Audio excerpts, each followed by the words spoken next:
YouTuberi, danas ću vam pokažem kako možete da se poboljšate ako ne možete da radite propadanje, znači kako možete da naučite. Znači potrebno su vam 2 stolice ako nemate ono nešto profesionalnu teretanu. I sad, gledajte, znači ako ne možete lepo da radite, znači da možete lepo, gledajte sad, znači ovo je samo kako biste bolje radili. Uzmete, sad ja ne znam da ćete vi mene da vidite sve, ali jebi ga, tako je život.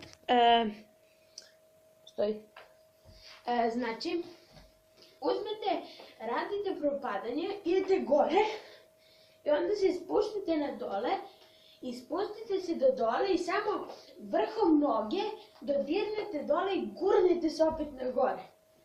Znači, to je izgledalo ovako.